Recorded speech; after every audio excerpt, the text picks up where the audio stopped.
Oops. Why can I not hear you? Oh, there, hold on. I know why, because I was on mute. Now I'm off mute. Hi. Hello, welcome. So good to see you here. See some familiar faces and some new faces. Really nice to be with you all. Really nice to be with you all. Hi, Tisha. Hi, Seth and Sarah and Teresa and Sabaya. You're finishing lunch.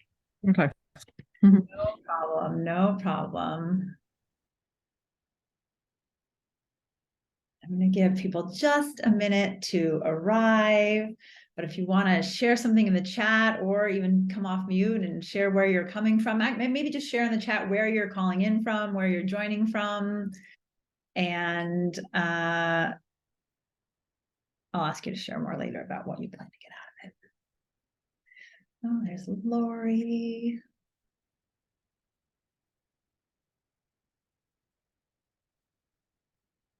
Nice to see you.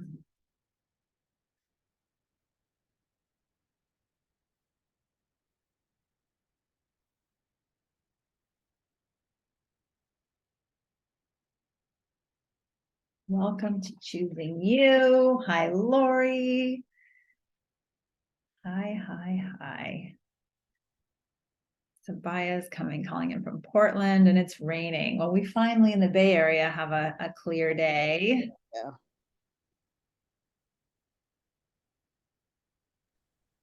I have Seth Kepner. I'm not Seth Kepner. I'm Sue. Sue, hi Sue. I wondered. I called you by the name that was there, but you never know. You're Sue. Close enough, yeah. Hi Sue. Hi Lily. Emily and Wendy are coming. If you want, just as you join to write in the chat where you're coming from, and we'll just wait for another minute and then I'll start us with a little meditation. Hi, Carolyn. Nice to see you.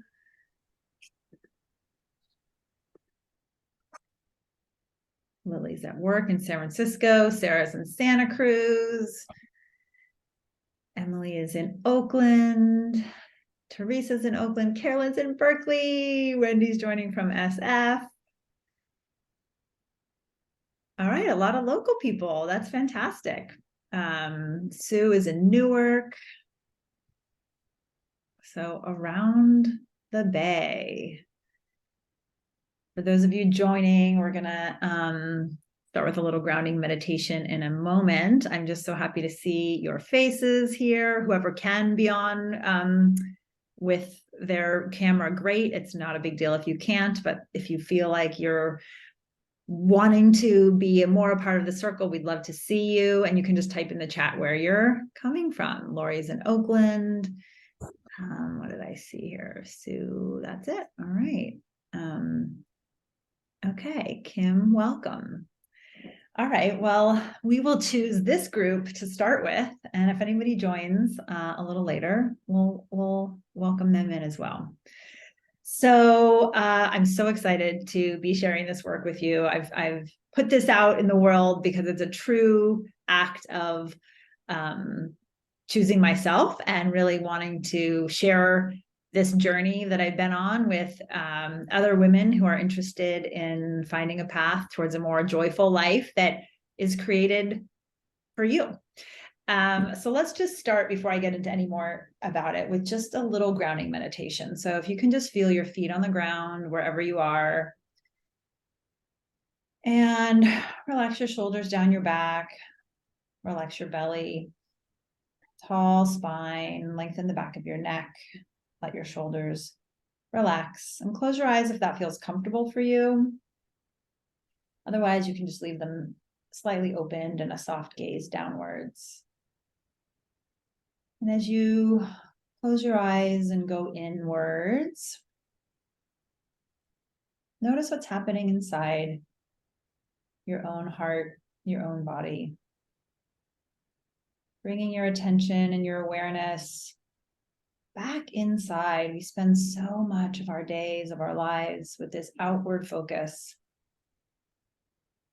What do I need to do next? Who am I here for? What should I be prepared for versus what's happening right here, right now? When I tune in and slow my breath and feel my feet on the ground,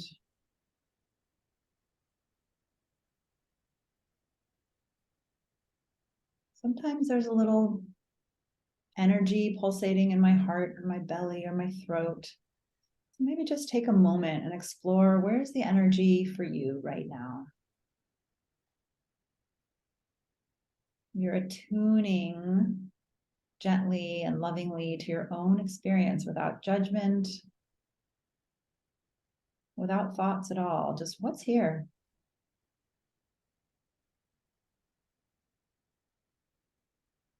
And as you breathe deeply in and out of your lower belly, feeling your feet get heavier on the ground, you might notice the energy shifting.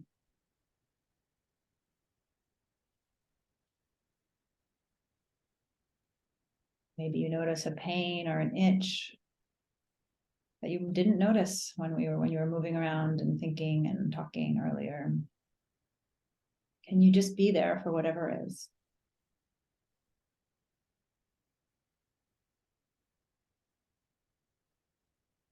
Just being there for yourself is the first and most important part of choosing you. Feeling your breath coming in and out, your nose, your belly expanding and contracting. And maybe even putting a hand on your own heart as a gesture of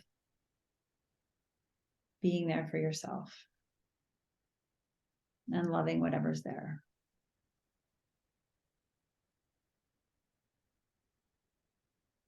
And while you're breathing and continuing to tune into yourself, I'm going to read a poem, some words by the famous poet Mary Oliver. Maybe you have heard of her, and maybe you have even heard this poem.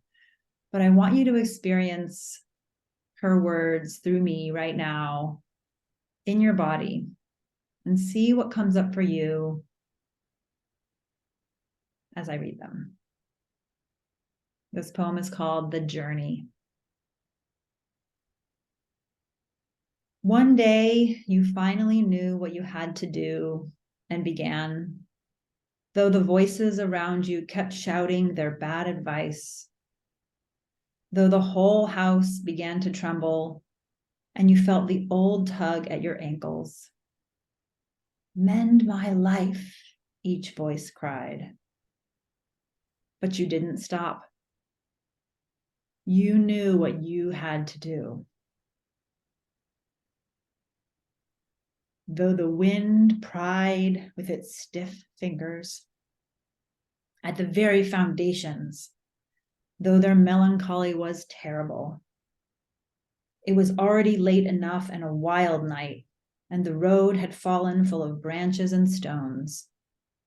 But little by little, as you left their voices behind, the stars began to burn through the sheets of clouds, and there was a new voice, which you slowly recognized as your own,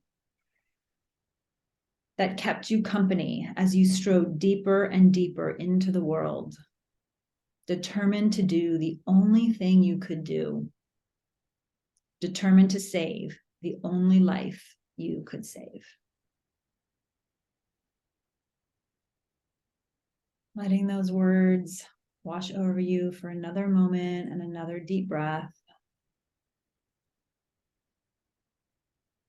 And when you open your eyes, take a moment in your journal and just write, what were the words that most resonated with you? What words, if any, stuck out to you and are staying with you from that poem? And in the same journaling, when you tuned into your body, what did your own body want you to know today?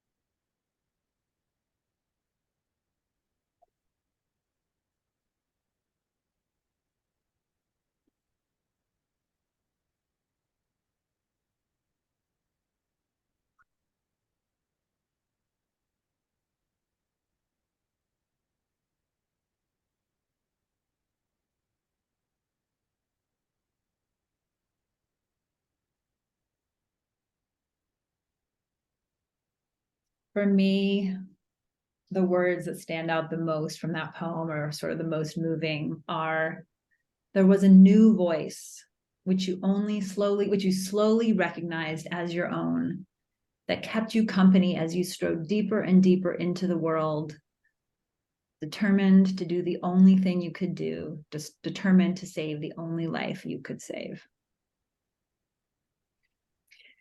So if you can, if you're in a place where you can put in the chat, maybe share in the chat what word came to you or what phrase meant the most to you, or what your body was wanting you to know when you tuned into your own heart today.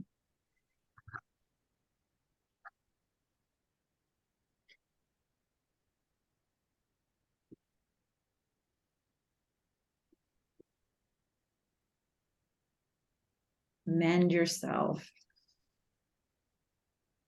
Mend my life.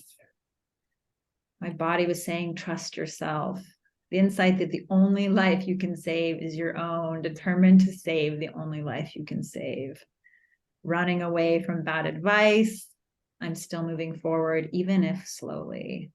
Beautiful. Beautiful. And Annie, I don't know if you came in lately, but I read a poem, The Journey, and we're just talking about what resonated for us from that. And trust yourself. Struck by the awareness of how much I mend everyone else. The hands on the ankle comment resonated, right? The pulling, the bad advice, the wind of prying voices. It's an ongoing challenge moving out of that wind and recognizing those voices that are actually not actually mine, and listening to my inner voice. Beautiful. I can see it was moving for you as it is poignant for me. So those words are especially poignant for me because of the journey that I've been on, and that's why we're here today.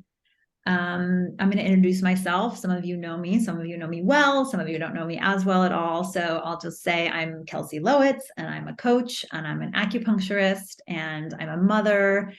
And I have been on this journey, this transformation journey, for 20 some odd years, since a divorce in the early 2000s. And I'm a survivor of corporate America. I had a long corporate career before turning to this healing work.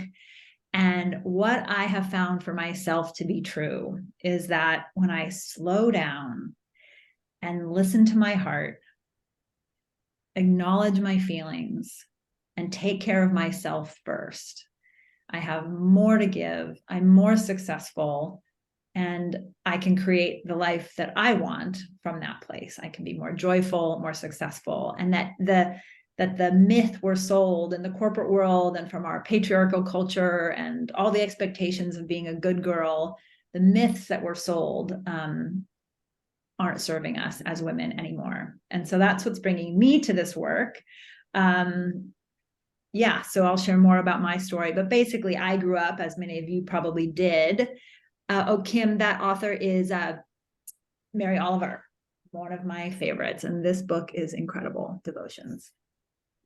I grew up, like many good girls, thinking that the way to be successful and stay connected and safe and in relationship was by meeting everybody else's needs, right? It starts in our earliest relationships and then gets reiterated in our following relationships and in our families and in our careers. And the more we give of ourselves, the better everyone else does at the expense of ourselves. And so this work is about coming home to ourselves. Thanks, Teresa, for giving the name of the poem. Let's talk about what we're going to do today. Today, I'm going to share with you the possibility of choosing you, of what a life of really choosing yourself looks like. I have a body of work also called Slow Power. So I'll weave in Slow Power into this. Obviously, Choosing You and Slow Power are sort of sister bodies of knowledge. And you'll get a taste of both of them today. So the possibility I'm going to invite you in today is that when you start prioritizing yourself and stop putting everybody else's needs above your own, that your life becomes easier, more fulfilling, more successful, and more joyful. So what brought you here today? In your journal, take a minute, and I want you to write, what why am I being called to choose myself right now? I'll put the question in the chat. Why am I being called? Write that at the top of your page. To choose myself right now.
What is it that brought you here today?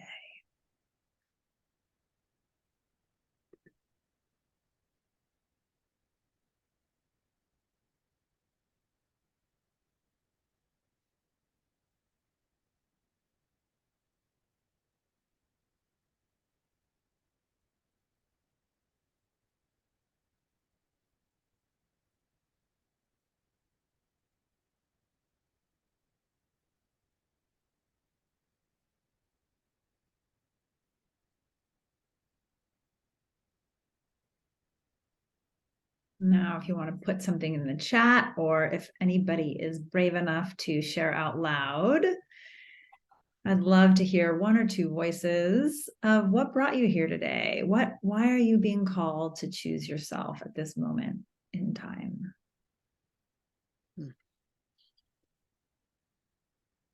For me, basically, I've been working on feeling comfortable in my own skin by going through, changing my body shape.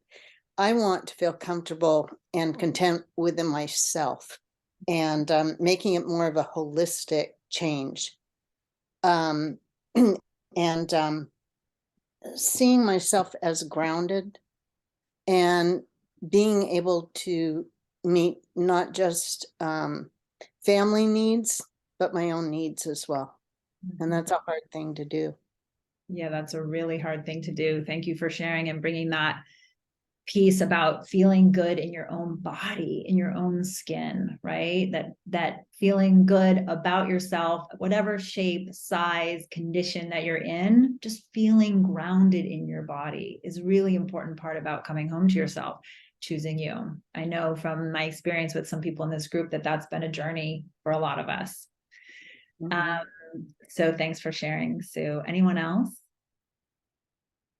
You can just hop off mute. I'll share. Yeah, I wrote, or for me, my son, my teenage son, and our family's needs have become so immediate and urgent and all-encompassing the last several months. Here goes. So I just feel like I haven't really been taking care of myself.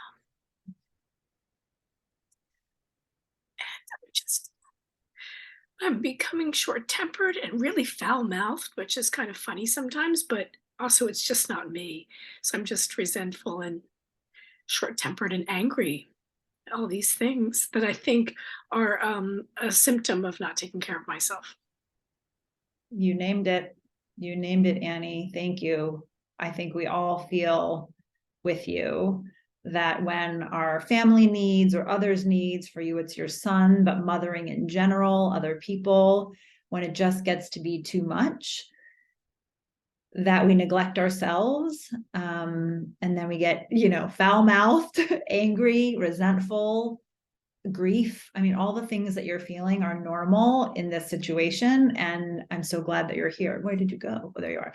I'm so glad that you're here today to sort of hold yourself in this. Well, how can I choose myself so that I can be better at mothering and better at being who you are in the world, which is probably, hey, I don't mind swear words, but we don't love it when we have to resort to being foul-mouthed, right? It's not usually from a place of grounded, peaceful existence. Thank you for sharing that, Annie. Anyone else wants to share? One more? Yeah, I can. A couple of things, but the main one right now is, and Kelsey knows all about this, trying to kind of let go of a relationship that I've poured a lot, sorry, a lot of energy into. So I'm just trying to bring that energy back to myself. Just trying to be able to give myself what I need rather than looking for it from someone else. Yes. That all too common thing that I hear in relationships, and I've done myself, which is I have all this love to give. I want to give it. I want to give it. I want to give it to these other people. And it's a really uncomfortable experience to say, wait a minute, I have all this love to give. What about if I gave it to myself? It's just not a practice that we're taught as young girls. We're taught to give it outward, and it gets a lot of validation to be the tending, the nurturing, the caregiving, the mothering, all of that. And there comes a time when the grief of not giving it to yourself is just too much. Is just too much. And it wears, as Sue said, on your health, right? It wears on your relationships. It wears on your temper, right? It just too much. Well, does one more person want to share? These shares are so valuable. And I know, and I hope you know when you hear other people's shares that you're saying it for yourself, but you're speaking for all of us. And we're all hearing ourselves in your story. So the brave souls that want to speak up, you can. I'll read some of the chat as well. To learn a new way of being, positively more internal based rather than external facing like a puppet, and to not lose the nerve and courage to do so, steadfast while being open-hearted. Tish, I'm so glad you brought in the word courage. This work takes courage, a lot of courage. It isn't easy. And I'm going to talk a little bit about that next. If it were easy, we'd all be doing it. We'd all be doing it on our own, and we wouldn't have so much emotion around why we're not. I want to have more. I feel the conditioning is so severe. It's in the workplace, in the family, in the community, that it really does take training, no different than using a new exercise routine. And it is a system of change. So you're teaching us a system of change, and it will take me a while. I'll just want to say it will take me a while, and has. So. Yes. It is a new language. Thank you, Tisha. It is a new language. It is a system of change, and it does take a long time. And that's exactly why I'm here today, right? I'm 51 years old, right? I didn't learn this overnight. Some of you in this room are much younger than I am, and I'm thrilled that you're learning it when you're learning it, or you're coming to the table to learn it when you're realizing it. If I had had this work in my 30s, I mean, to Tisha's point, I started to have this work in my 30s, but it takes repetition, it takes courage, it takes the space and devotion to learning a new language. It's like, how do you even know how to choose yourself until you know some of these foundational tools, which we're going to talk about today? Sarah says, I want to have more happiness and validation from within and not rely on external sources for this. That's exactly right. That's what when I climbed the corporate ladder in my 20s and 30s, it was all about getting the promotion and working, getting other people's goals, and then the validation when I met them so well. And then I woke up one day in this corporate world and this marketing career that I was like, who was I doing this for? I'm not a corporate marketer. I don't even like this work. But I was so tied into the validation, praise, and feeling needed and feeling valued and feeling good enough and getting money, all the things that like I just kept on this train that literally until my hair was falling out and I was depressed and I got divorced and blew up my life. I was like, something isn't working here, right? Even though I was getting all that validation. Carolyn says some health issues invited me to choose me in a deep way. Yes, indeed. Lori, I'm on the cusp of a shift, which is all about coming back to me, and I need to be brave to do it. This work is very timely. Tim says, I need to feel unstuck and purposeful. That's exactly right. The stuckness and the feeling not on purpose is often because we're not doing our work. We're stuck because we're following the shoulds, or we've been following the shoulds, and then we don't know what to follow when we're not following the shoulds anymore. And there's just this, I can't move forward until you know your own purpose, your own voice, your own life, choosing you. I kind of want to speak to that because I'm gotten really good at carving space out for myself, but I'm realizing that I'm not really doing the things for myself besides maintenance, that kind of like self-care or whatever, but I'm not getting to kind of grow my own garden or create my own projects as much in that space. And I want to be able to use that container as something that I get to take steps into what I want from it. That's beautiful. I love the garden metaphor, right? You're ready to plant seeds for yourself, right? There's the self-care, and that's great, Sabaya, that you're doing that. Not everybody even does that, right? So gratitude and appreciation to yourself that you are doing the maintenance, because that got you to this part where you want to do more. You want to go deeper. You literally want to plant seeds of your own transformation, because what blossoms, this is what I'm here to tell you, and I get the chills when I say it, what blossoms from those seeds is joy, is fulfillment, is joy, just pure happiness from creating a life based on the seeds you plant for yourself. And Emily, who doesn't have a mic, says, I'll share here. The universe has been sending me clear messages, experiences showing me how damaging and depleting giving myself and my resources away to others has become, and how it gets in the way of my achieving and receiving what I want for myself. You said it. You said it. You said it so clearly. That's exactly why choosing you is here today. Okay, great. So you get the problem, right? You understand the problem. You understand the problem. And what I'm going to say before I get started with the 3 tools today, because I am going to share three tools and an experience to help you feel this shift into choosing yourself, is this. Whenever we are making a change, whenever we are asking ourselves to do something different than we have always done, as simple as going a different way to work, right? There is resistance. Resistance is based on fear, and our brains, our minds, our bodies like to do what's easy. And what's easy is what we've always done. Even if it's not what we want to be doing, it is what's easy. So what's the opposite is resistance. And when you're trying, even though I'm leading you to a life of ease, when you're trying to make the change from this overgiving, overdoing, overfunctioning, taking care of everybody else, not knowing yourself path, you're gonna, even though it's what you want, you're gonna face resistance. And so how does resistance show up in a container like this?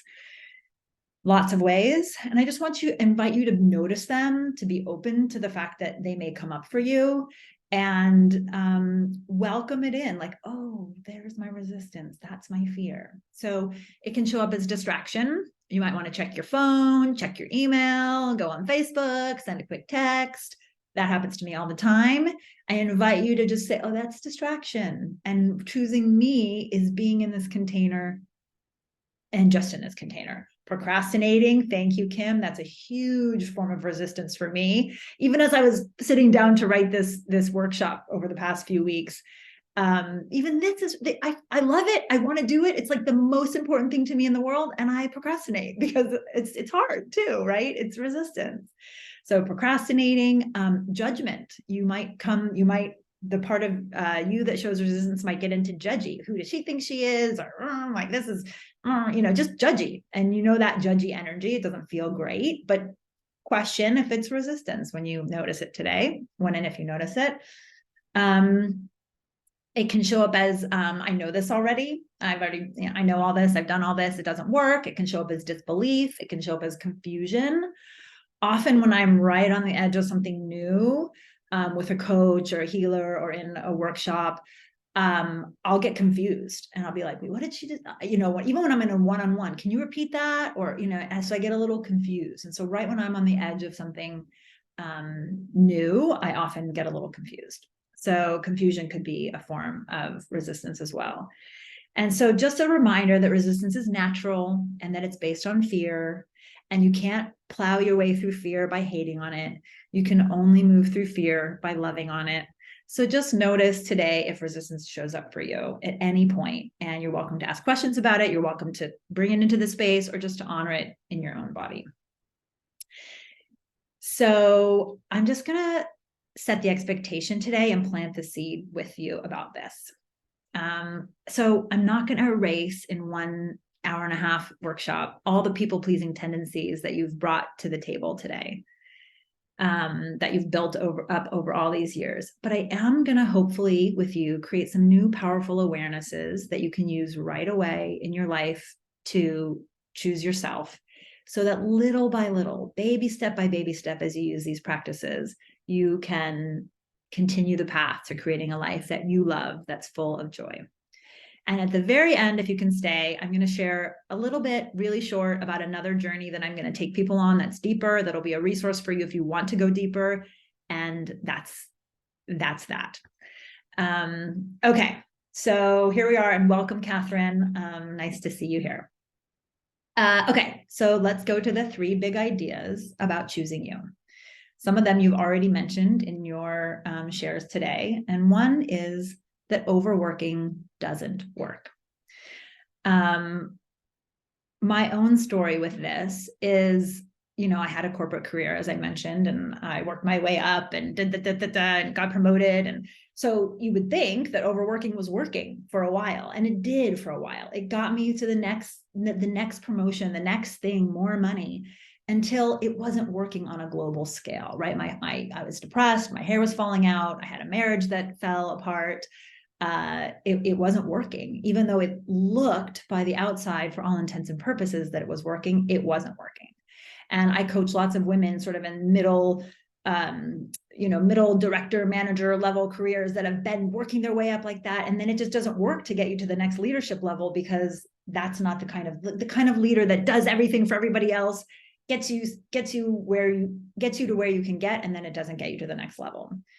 I'm also in the dating world right now, and I ask people on our dates, what's one thing you learned from your last relationship or from your, dating experience? And the thing that they all say, even men, with some flavor, some, variations on this, is that when I don't take care of myself, when I'm only taking care of the other person, I think it comes from a good place, but it doesn't work. And, we heard Annie share earlier today that she becomes foul-mouthed and not the kind of mother that she wants to be when she's giving and working in that way.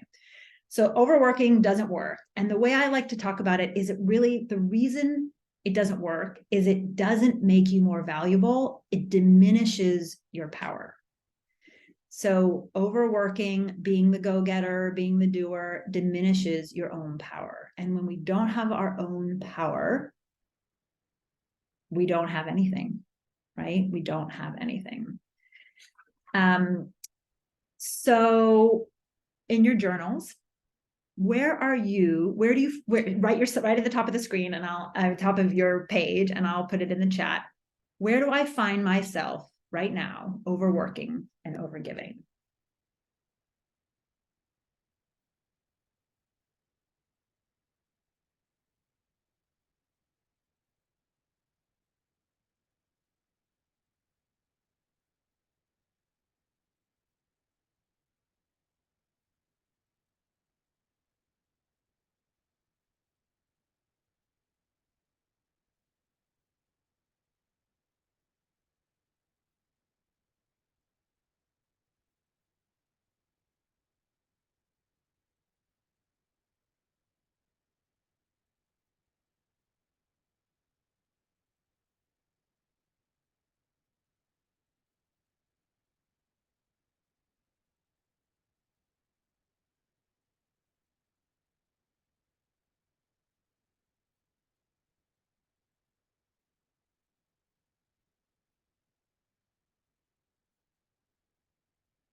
And dig deep. Maybe there's one place that comes real easily for you to think about, but maybe there's other places that you might be overgiving.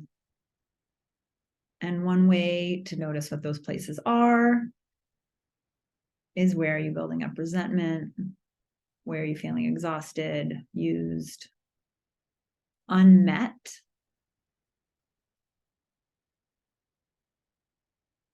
Taken advantage of?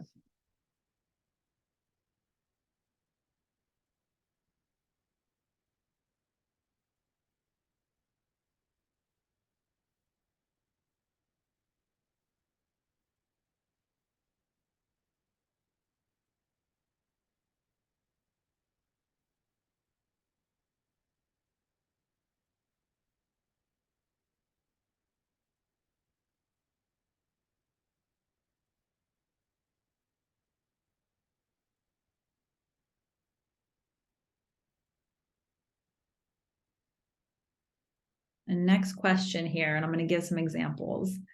The question is, I'll type it and then I'll give you some examples. What is the thought? What is the underlying thought that is driving this behavior?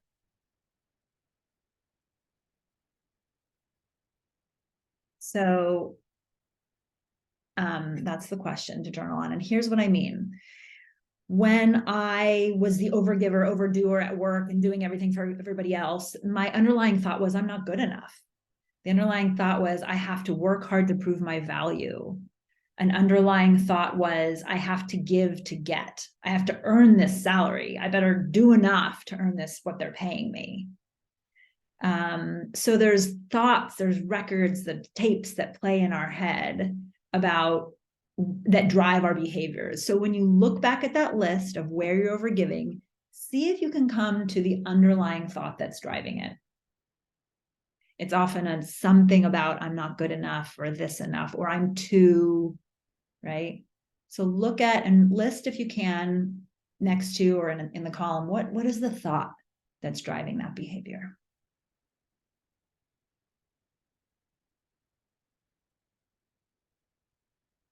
Another old thought is, it's better to give than to receive.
So now look at your list and see if there's one thought that has the most resonance, that you feel the most deeply. You can also look at all the places you're overgiving, and if there's one thought that shows up the most, or if there's a theme. Just for the sake of this exercise, you can do this same exercise on all the thoughts, but for today, just try to pick one. For me, the one I've worked with over and over and over is, I'm not good enough. So that's a common underlying theme here.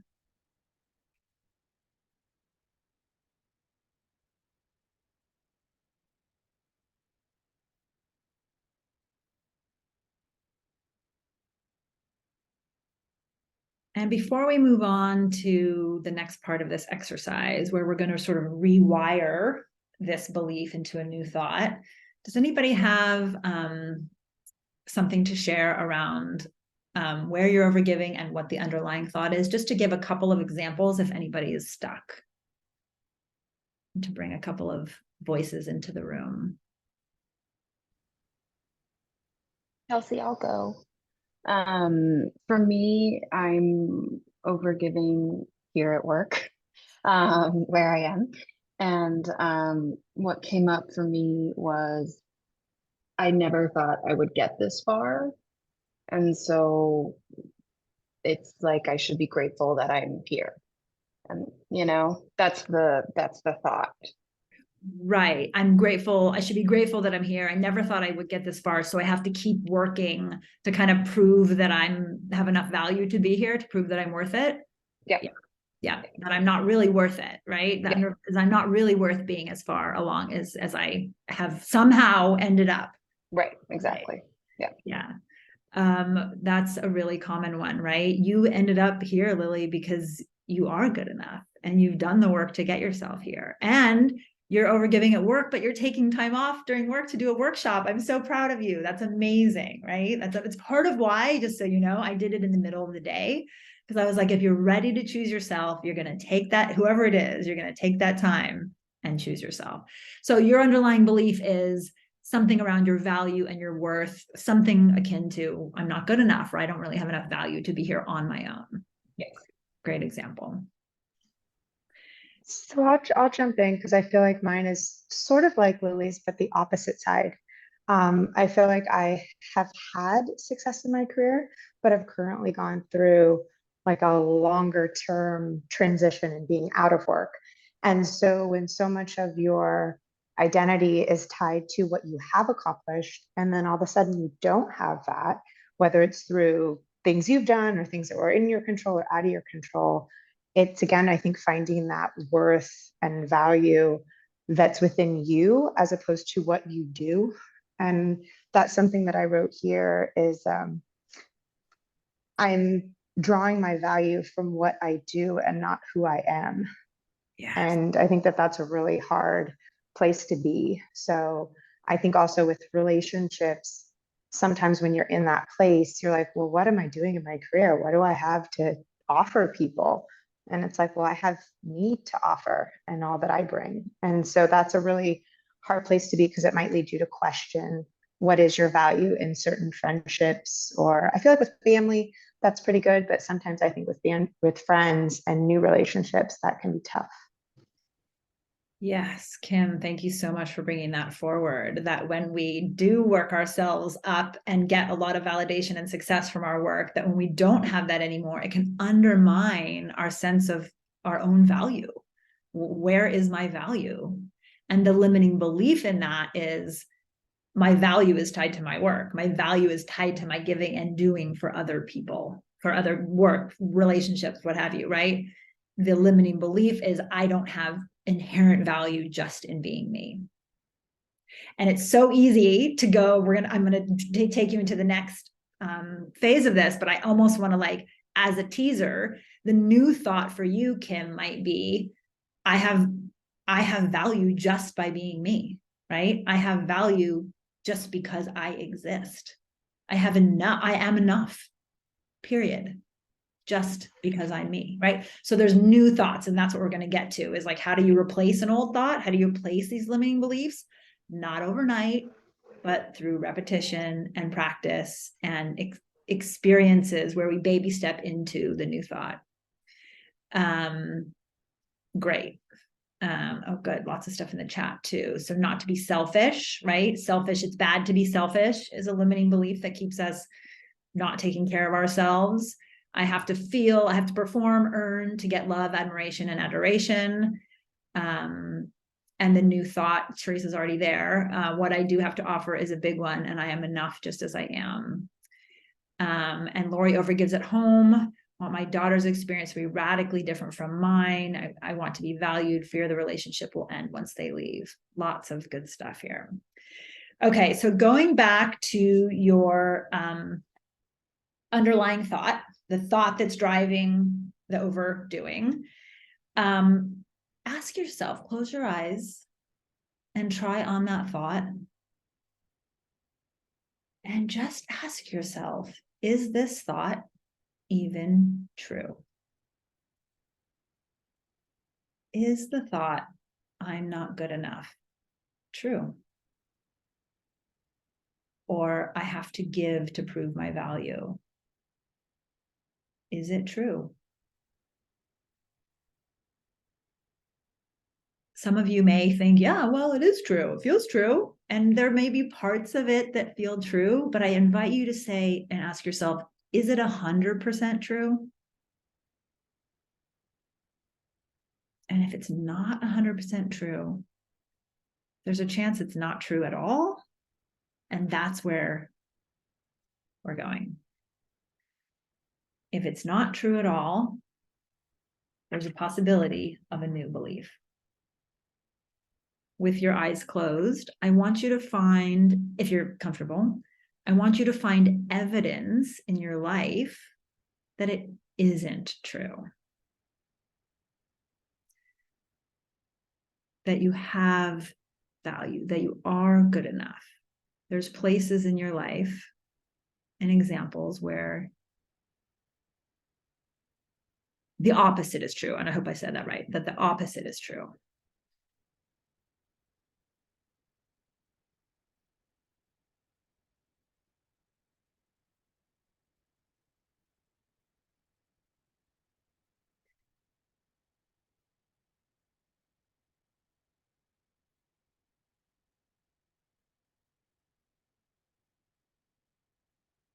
In order to rewire an old thought, which is what we're going to do here, and create a new neural pathway, we need to have a new thought to replace it. So while you're in this space of debunking the old thought, see if you can come up with a more helpful thought. It can be just the opposite or something more. So it can be from I'm not enough to I am enough, or it can be a variation. What's a new thought?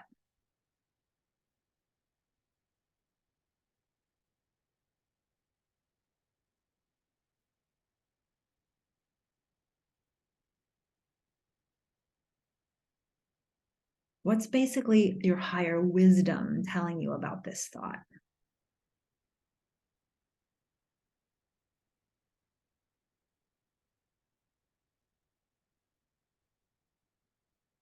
And when you open your eyes, I want you to write the thought or thoughts in your journal, and then share in the chat. What's a new thought that you're going to work with this week? And we can talk about how to work with the thought.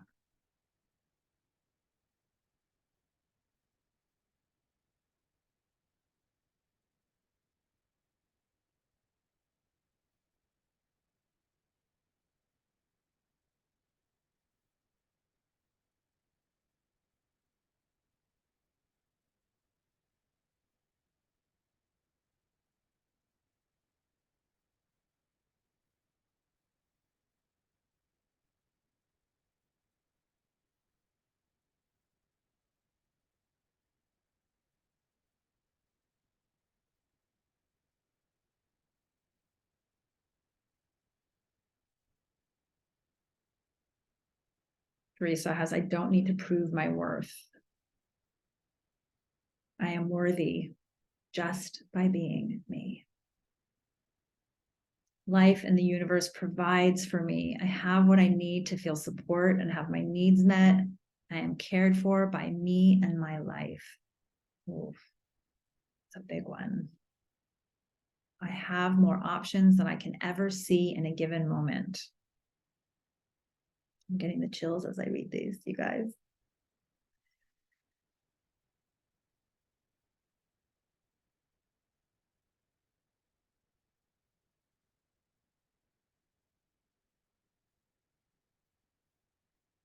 In relationships, I can choose to give, but I don't have to. I am and have everything I will ever need. Guys, these are great. I am really getting the chills. And this is going to be my next question for you. I'll wait for one or two more if you feel called to put one in the chat. I am allowed to be human just as I allow for others.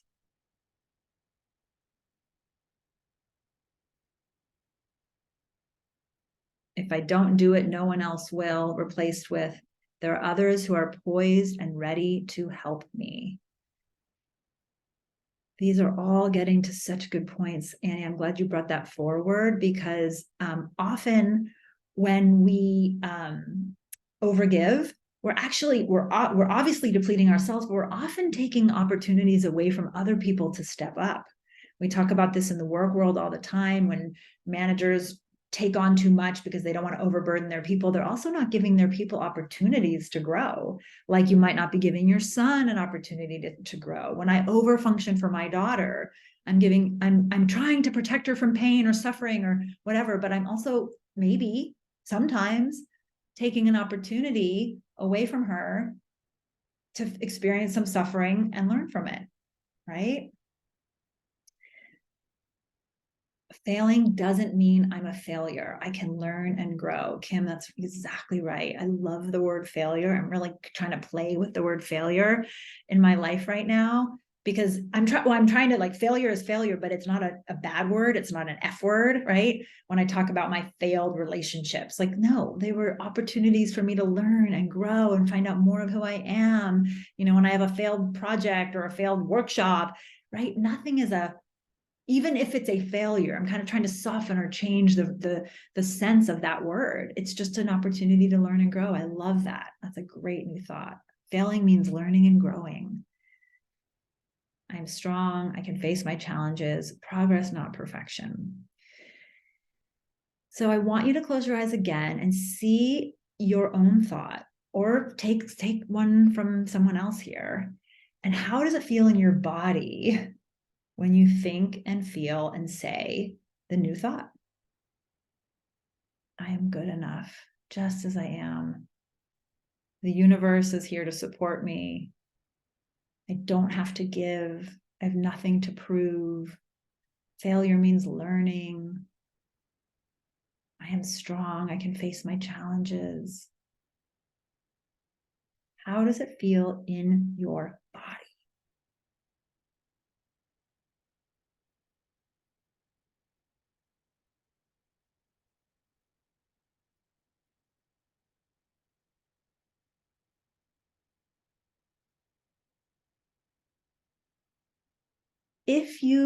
Here's a journaling question, like expansion and growth. That's right, Catherine. It feels like I have my own back, right? It feels like you're holding yourself. It feels supported. It feels grounded. It feels calm. To me, I get chills. I get excited, spacious, takes the pressure off. I can breathe a little easier, right? And I'm not going to have you do it, because I could have done it at the beginning. Like, when you think the other thought, we know what that does. It contracts us. It makes us feel small. It makes us feel scared. I'm not going to have you think it, because I want to keep us in this spacious place. But your thoughts create the sensations in your body, and therefore create your reality. So what we're going to do in this work together is believe the new thought, right? In your journal, real quick, what would it be like, and what action would I be taking if I believed the new thought? I'll put that in so journal for yourself. What action would I be taking if I fully believed? Let me just say believe, because we're not going to fully believe it yet. If I believed the new thought. And sometimes when we are trying to go into a new thought like this, I like to say, I'm willing to believe, right? It's not even necessarily that I always believe I'm good enough, but I'm willing to believe. It's not necessarily that I always believe the universe has my back. I do, but I'm willing to believe. If it's a really hard belief, just say I'm willing to believe. So what action would you be taking if you believed the new thought?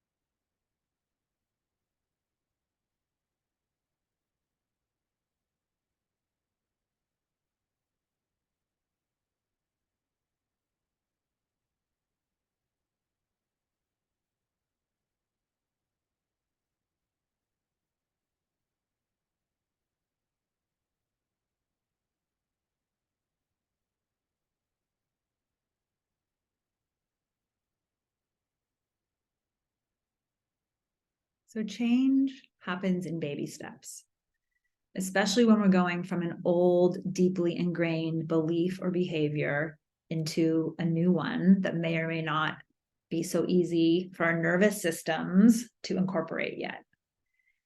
So the way we create that change is one baby step at a time. So whatever you wrote in your action that you would be taking, if you believe the thought, I want you to practice between now and whenever I see you next, taking a baby step from your action list and breaking it down into even smaller baby steps if you have to, right?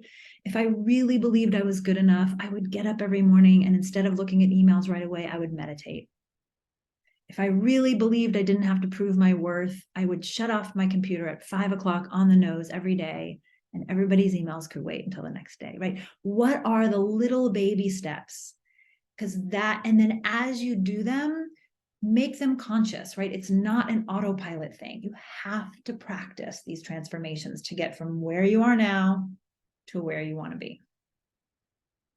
So if anybody wants to put in the chat a baby step or an action they're going to be taking this week, I will hold you in my accountability force field and help you along. And then as you do that, or not if you don't want, turn off my phone at 5. Yes, Tisha. We're going to move into big idea number 2. Actually, before we do, just to sort of close that container from big idea number 1, does anybody have one thing that's really resonating that feels that bringing it in with voice into the circle would be helpful for yourself or anybody else? Do a yoga class, do less. Lori, I want you to do less, but you have to do a baby step, because do less, what does that mean? Do less at, like make it a little more specific so you know when you're doing less. Do less what, and what is less? Reach out to people and not fear judgment. Loving yourself, right? That's the deep self-compassion. By the way, I haven't even mentioned the word self-compassion here, but self-compassion is my favorite, deepest, underlying tool for all of this work. You have to love yourself to do this work. You have to love yourself. That's why you're here. Definitely yoga class or read a book, journaling with curiosity instead of just to doing. Great. I would do more of what brings me joy, art without guilt. Beautiful. Okay. Number 2, big eye number 2, when you stop pushing, that's when the magic happens. Another way, that's one of my favorite ways to say it, but really what I mean underneath that is when you think you need more self-discipline, you usually need more self-love. Again, the story of slow power, you guys have all heard a lot, but I'll tell you with a recent client, an example. She is a CEO of a company, and she literally stays up till 3 in the morning. Sometimes it's kind of a startup, so it's not, she's got a lot on her plate. She stays up till 3 in the morning, answering emails, finishing tasks, and then gets back up at 6 to do the, to continue.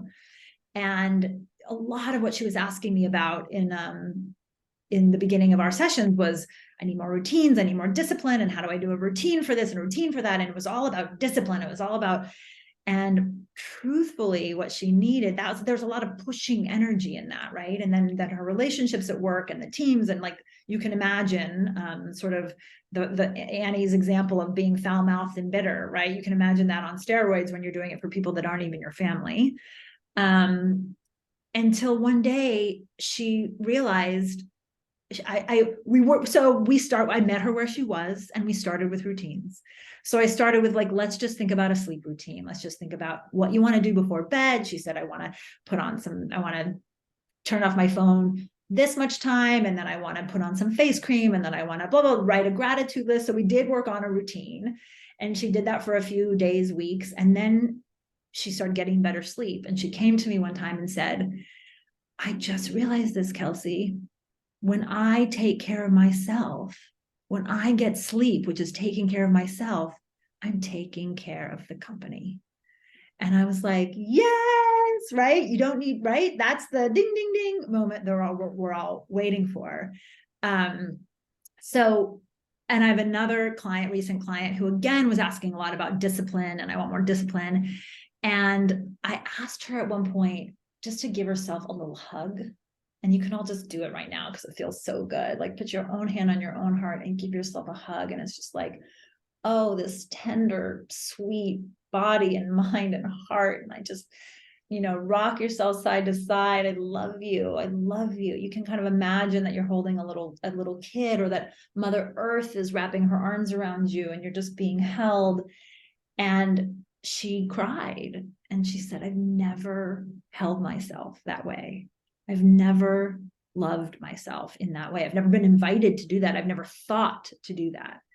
And these are just two examples that are more recent, because I've a little bit stopped that pushing. I can give one example of me pushing when even just like, this is more magical stuff, but like even when I like really want someone to call me back or to like, and in my mind, and I just want to make it so that this person does this thing, when I just take a deep breath and step back and, okay, whatever, maybe it's not going to happen. That's when the person, the thing, the experience, I see Teresa nodding. I know some of you have had this experience. That's when the invitation for that person, thing, experience to come forward does, right? So we think that it's this hard driving, doing, pushing, is going to make things work. And in some things it does for a while. But really the magic and the ease and the joy that I'm inviting you into here, and it's a little bit of like, maybe this is where you won't believe me right away until you try it, but try it, right? When you stop pushing, that's when the magic happens. And when you treat yourself with more self-love instead of needing more self-discipline, the universe rewards you, your experiences reward you. So, so in your journal, I want you to write, where am I? And many of you are not doing this a lot. So it's like, you might need to look a little bit. Where am I pushing myself and telling myself I need to be more disciplined? Then the chat.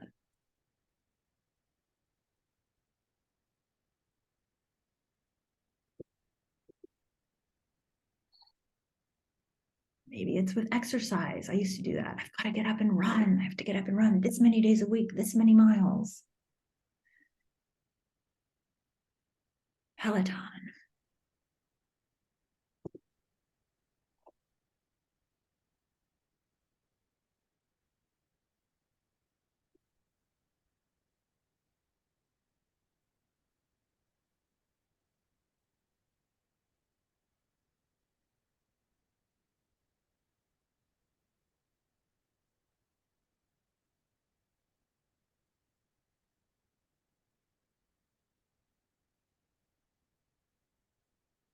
Food and weight is a common one. I'm glad you're bringing that forward, because that is the one I see so much. I'm not a weight loss coach. But what I am is a self-compassion teacher. And I will tell you that self-compassion is the way to a healthier body, a healthier size body, whatever it is you want.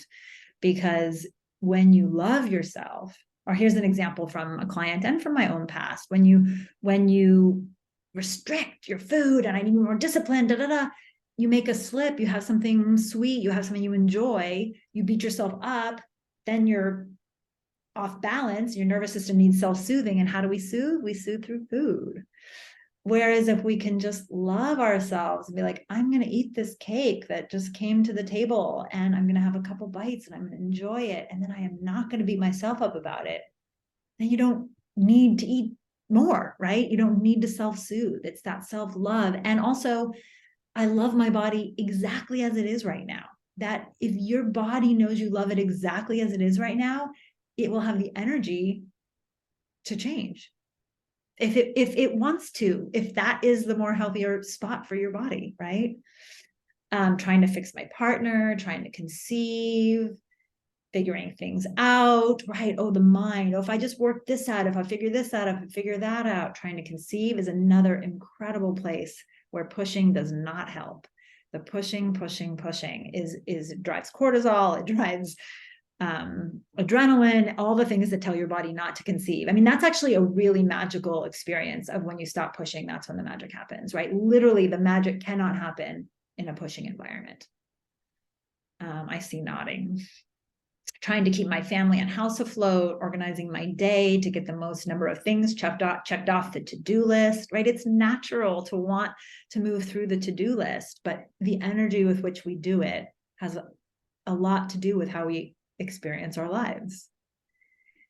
Figuring out the next chapter of my life, career and relationships. It's hard when the path is not clear. I really resonate with that too. I've been on the relationship merry-go-round, roller coaster, whatever you want to call it, for so many years. And it's only when I stop pushing that the real magic happens. Saying yes more than no. Okay, so look at the list of what you wrote where you're trying to push your way to something happening, and just ask yourself, where can I add more self-love? Where and how can I add more self-love here?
As I did this for myself recently, I realized, I mean, I've been doing this over the years. So for example, for preparing for this workshop, it's very different from how I prepared. I've been in workshops for years, and I used to sit at my computer and write, and try to get every word and make sure it was perfect. And I would just exhaust myself in the preparation for the workshop. And the workshops would go okay. Maybe some of you have been to some of them in the past, and you might notice that they feel different.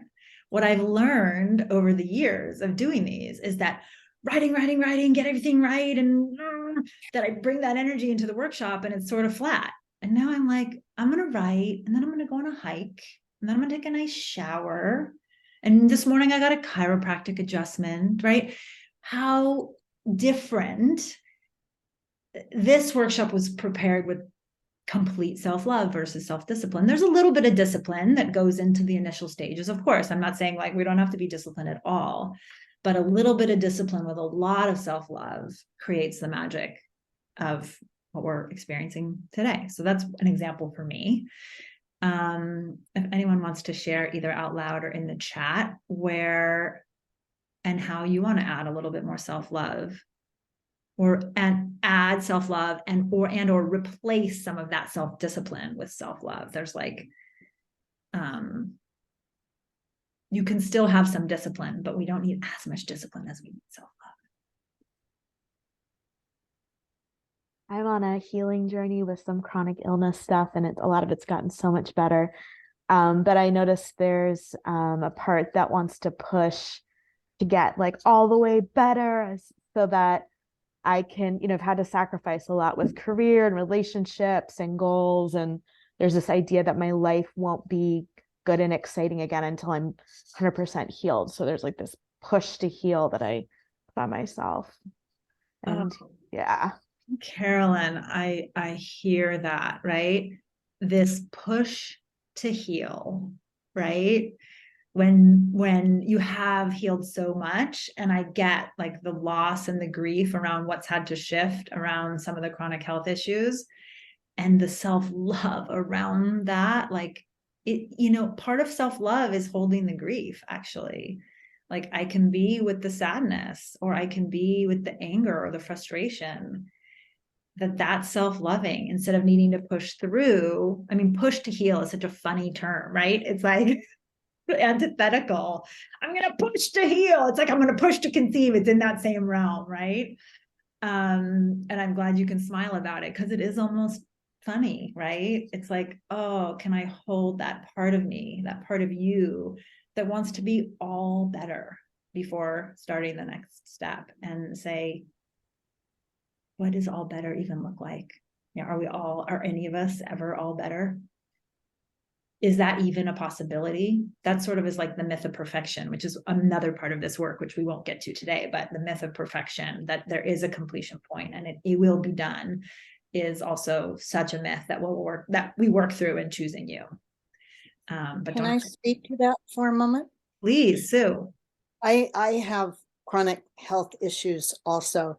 And one of the things that I wrote on my notes is to exchange what I can't do for what I can do.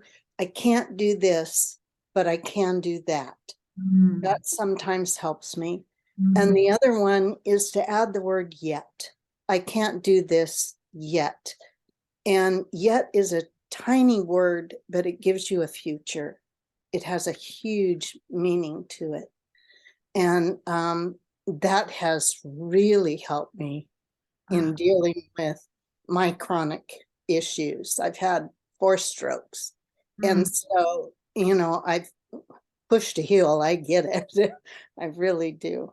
And that's helped me tremendously to get that part of it in. So I'm with you. Yes. Yes, we all feel a part of this with you and Sue and Carolyn. The I'm not there yet is such a beautiful reframe, or I can't do this yet, but I can do this, right? It brings appreciation in. And when there's appreciation, even for the hard things, there can be gratitude, and then there's abundance. It just is a perspective shift. Well, I don't have this thing that I want yet, but I appreciate the growth path I'm on to get there. And that brings in the abundance that invites in what you actually want. Right? It's that energetic spaciousness. That's the magic happening. That's the magic happening. Thank you. Thank you both for sharing.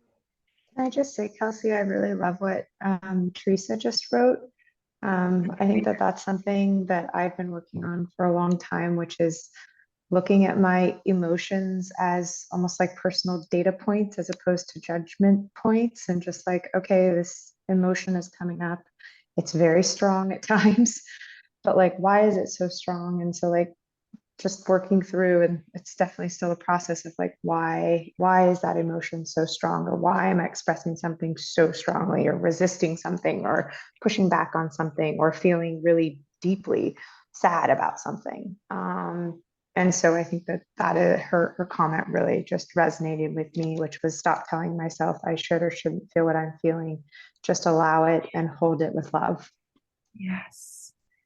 Yes, yes, should or shouldn't feel, right? That's just judgment, right? That's just this, versus holding it with, is experiencing it, is feeling your feelings, right? First of all, getting into the body, which is great. This is a perfect segue into what we're going to do next. Feeling it, letting it be there, because there's nothing you can do about it being there. And then give it space to transform, to shift, to be there, whatever it is that needs to happen. That's the healing. That's the healing. That's another big part of choosing you, is being able, like, not everybody can even do what you just said, Kim, which is recognize your feeling. Kim Entry says, recognize your feelings as they're happening, name them. This is grief, right? This is anger, right? This is, being able to even feel it, recognize it as your own, experience it, and let it be there is a huge skill that doesn't come easy to most people. It's a huge part of what I teach in Slow Power and in Choosing You, because not everybody can even do that. I couldn't do that years ago at all. I just thought everything was out there and everything was up here, right? There was no connection between my body and mind. So I just, my body would send some message, and then it would go into my mind. I'd make a meaning out of it and act from that place, versus just like letting the experience, the feeling, be the feeling and accept it and love it, right? That's the energy of this. Oh, honey, it's going to be okay. I'm feeling sad. I'm feeling grief. I'm feeling unhealed, whatever. I love that share. This is not the time to worry about the dishes. Let go of housework and perfection. Yes, yes to that. The sink full of dishes can wait, right? That's choosing you. That's a big part of choosing you. Okay, I want to make sure that we get to the big idea number 3 before I run out of time. So it's a perfect, oh, and Kim, I can procrastinate with housework too. Although housework becomes my procrastination when I'm procrastinating for something like a workshop.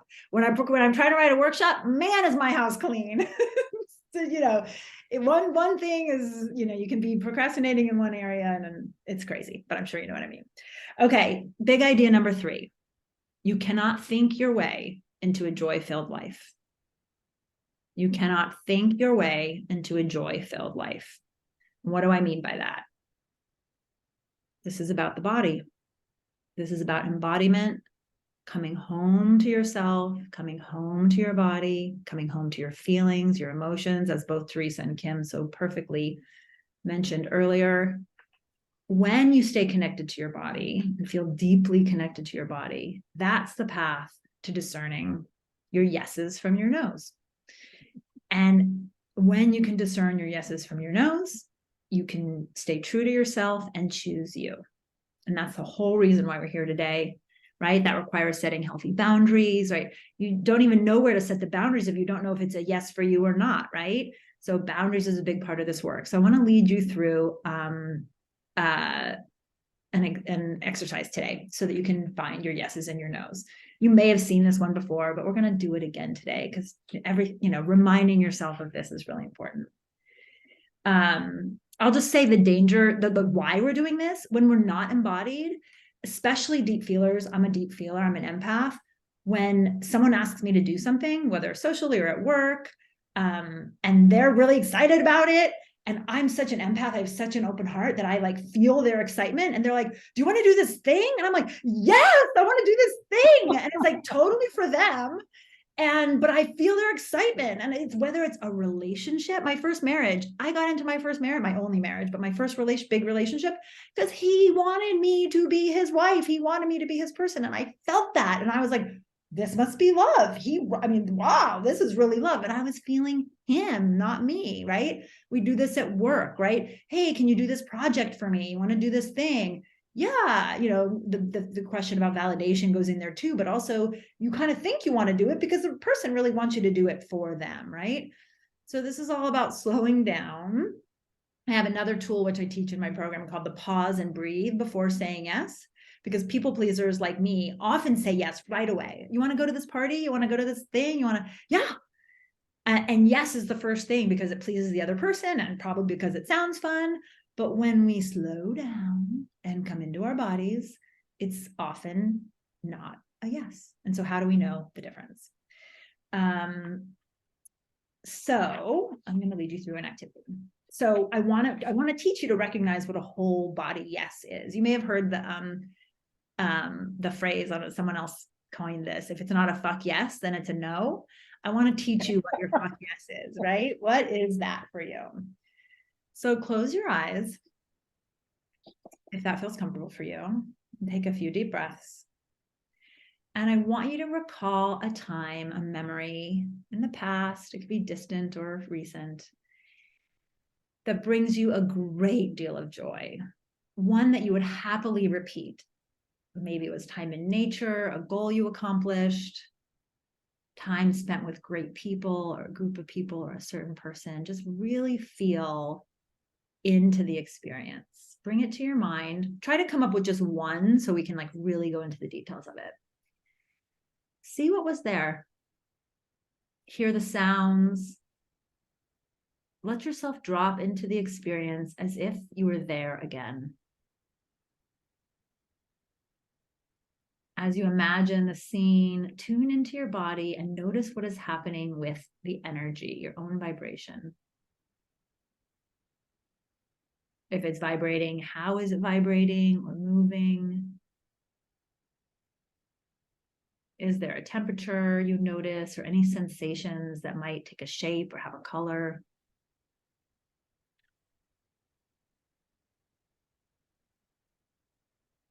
Maybe you hear a sound or a tone. If you're an auditory person. The goal here is for you to notice what's happening in your body with this yes. I'm going to call this a yes experience. This experience that nurtures and supports you. Your body is like a compass, and you're tuning into this compass or direction setting of yes.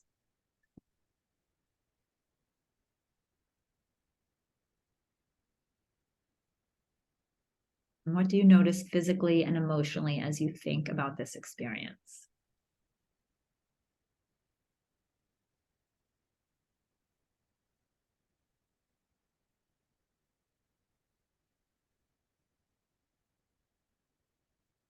Take a deep breath, seal that into your muscle memory. And in your journal, just write down a few quick words. We're not going to share out loud yet, just a few quick words of what that yes felt like for you.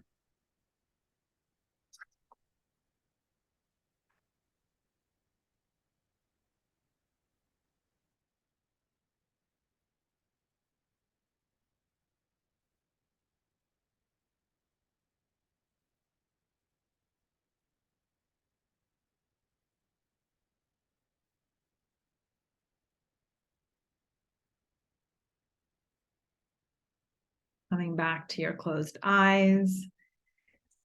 We're going to do a no, and we're going to follow it up with something else. So don't worry, we're not going to stay in no. Kind of shake off the yes. And now we're going to do a no. Close your eyes. Recall a memory that was a no, that you do not want to repeat. Don't bring to mind, if you can, don't bring to mind the most traumatic thing or most horrible thing, but something that is, I don't want this in my life. I don't want this person. I don't want this energy. I don't want this experience in my life. Imagine yourself back at the scene. Look around, see the visuals, what was there, hear the sounds. Take it in with all your senses. As you remember the no. And tune into your body. What do you notice? Is there a particular way that you're vibrating? Is there something that feels alive and maybe something that feels cut off?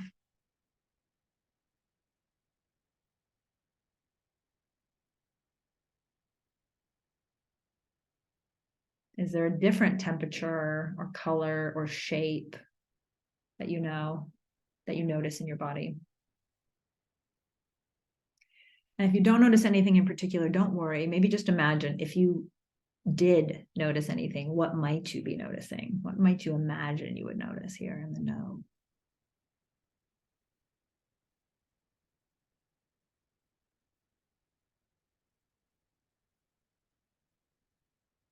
And here you're getting a compass for what no feels like in your body. How is it different from your yes? In the essence of time, I'm going to keep you here and expect you to remember the no. And we're going to do one more because this is the trickier one. This is the subtle no. Now bring to mind a time when you did something out of obligation, like a should. It wasn't a yes necessarily, but it wasn't a big no. Maybe you met someone for lunch that you didn't really want to, or you accepted a project or a client you didn't really want to do. It didn't feel like a big problem, but it was a slight no. But you did it anyway. Bring this scene to mind. See the visuals, hear the sounds, feel the vibrations in your body.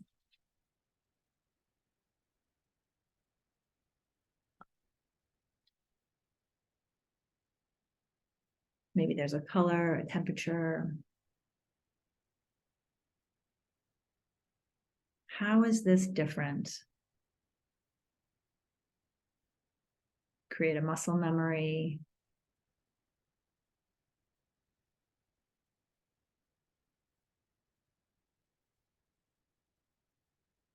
And when you open your eyes, I want you to take 1 minute to journal what the no felt like and what the subtle no felt like. Because that's where choosing you really comes in. To recognize the no and the subtle no and have the courage to say no. So really write those things down. For me, I get constricted in the chest, a little hot in the throat. Like somehow my body knows I want to say no, but I'm clamping it down. My jaw tightens a little bit, my shoulders, my forehead even. But it's super subtle.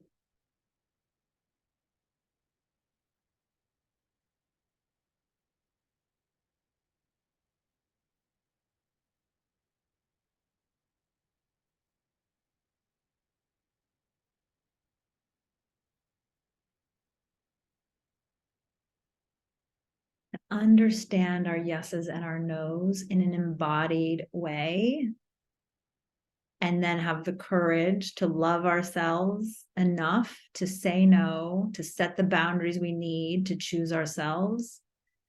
That's the work here. That's the work that brings you to the deepest joy of your life, which is choosing you. In your journal, I want you to write down a message to yourself. What would a life, your life, with 50% more joy in it feel like? What will be possible for you if you had 50% more joy?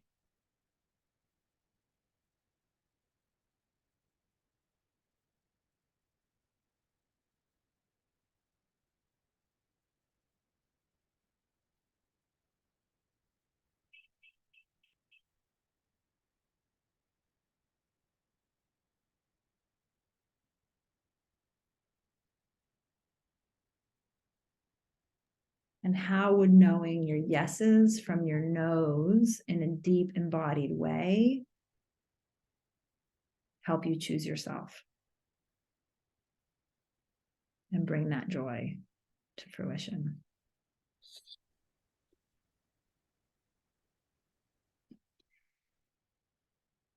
And I'm going to take literally a minute and a half now to tell you about this program that and then anyone who wants to stay on, I have time, so I'll stay on. I'd love to hear shares on this last piece, but I want to honor people's time that they've set aside.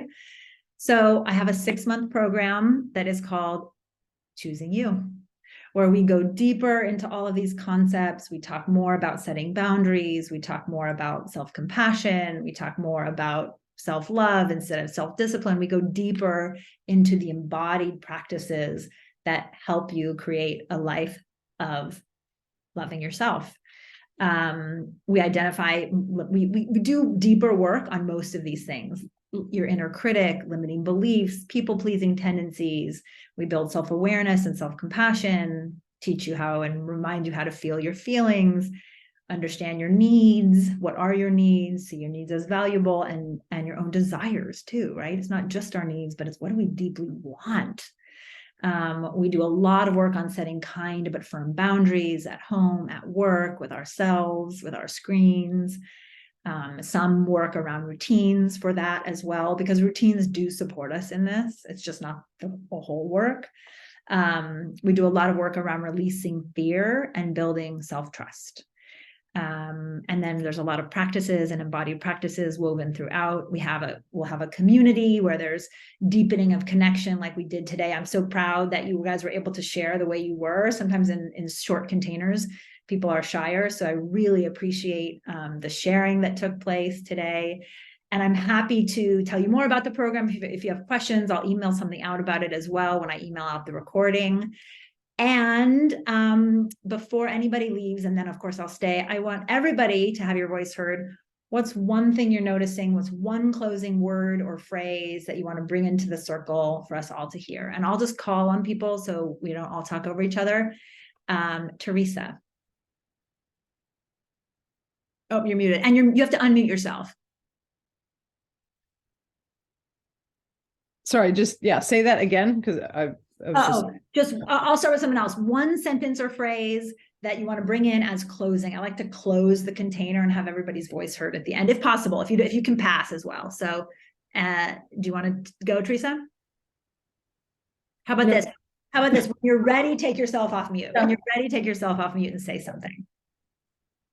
Hmm. Sue?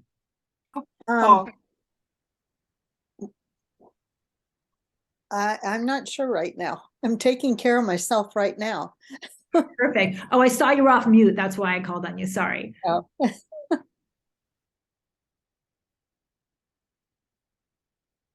I said, trust me.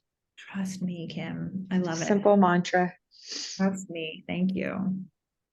I've realized I have moments where it has been a total yes, and I can use that as a compass. Like, how much am I getting to feel that when I just know, and I can see it?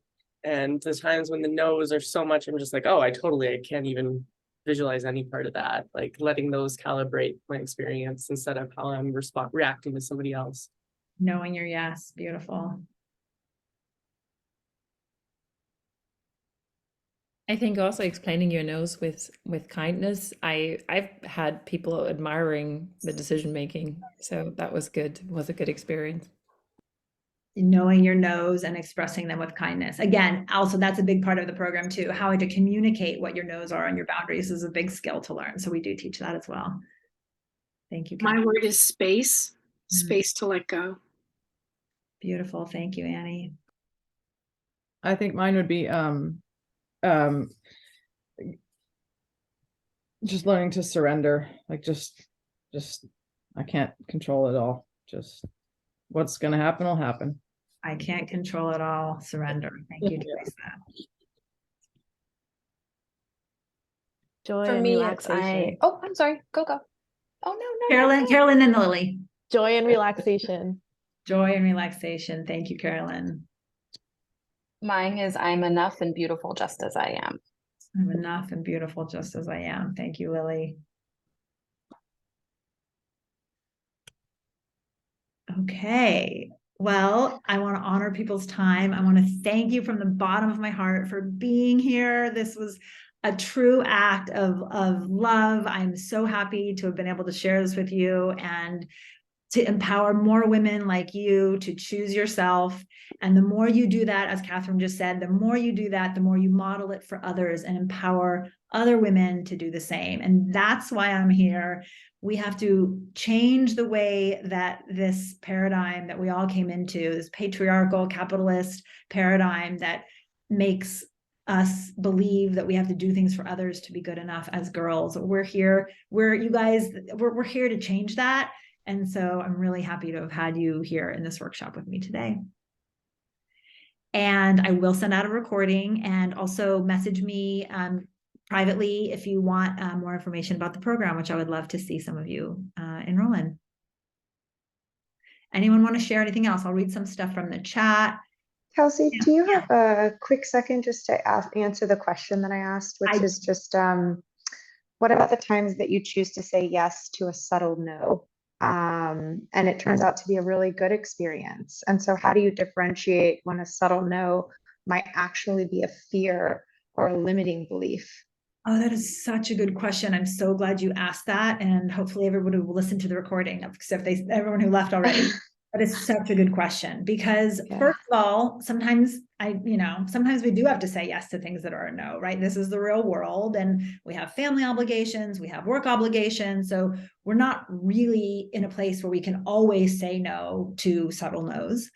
And your question, particularly about how do you differentiate, because sometimes it is a subtle no and that's fear versus it's a subtle no and that's a no. And it's an energetic difference that you'll learn to differentiate. For me, a no based on fear or just the fear, the message I'm getting from fear has like a higher vibration and a tenseness to it. That's like, it has a higher vibration. It's a little faster feeling and it's tense. That's a fear no, versus a more embodied no, which it's a no, it's slower. I'm not afraid when I say that no. It's a more grounded feeling. It can still be constricted. It can still be in black. It can still be gray, whatever we think of the shapes and colors of the no, but it's no. It's like, huh.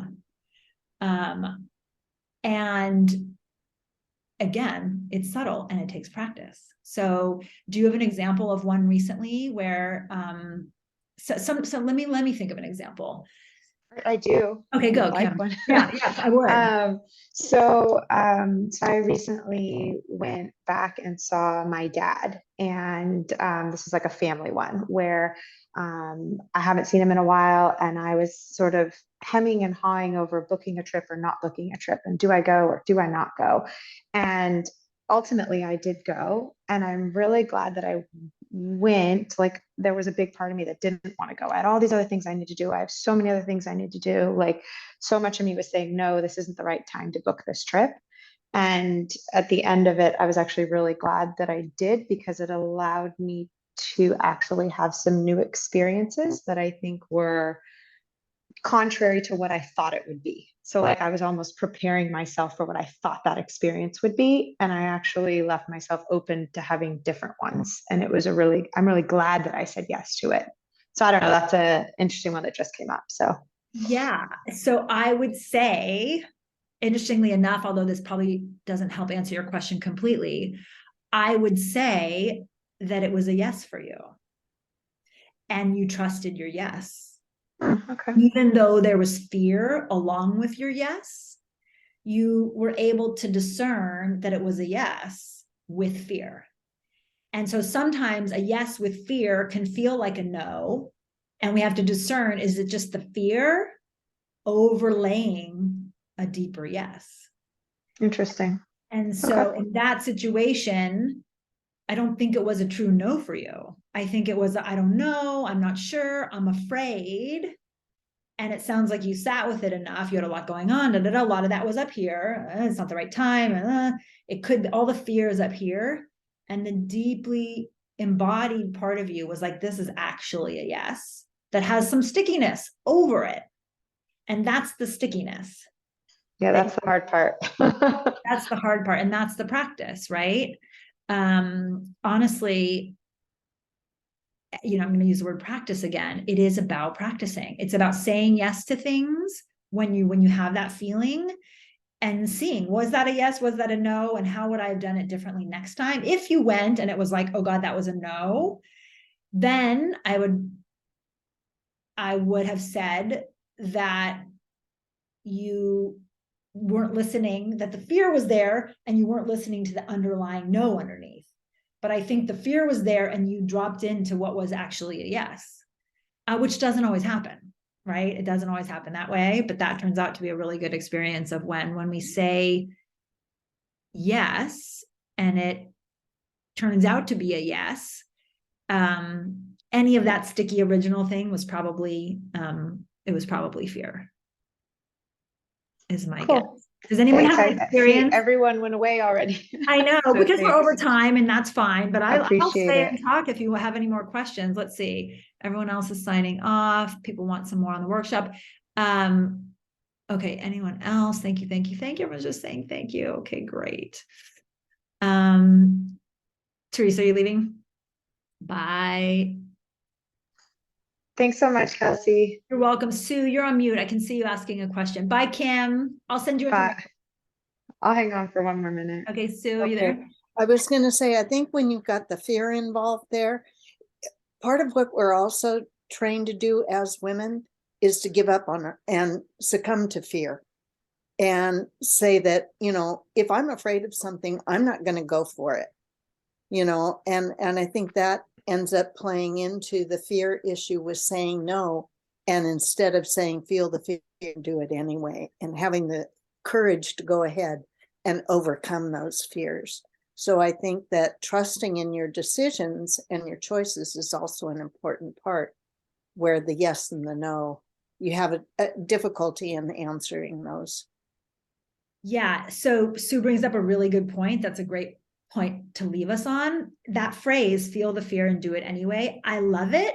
And I'm going to say the part first. I love it for women because we are taught to fear so much and not believe in ourselves and not trust ourselves. And so fear holds us back sometimes from our yeses.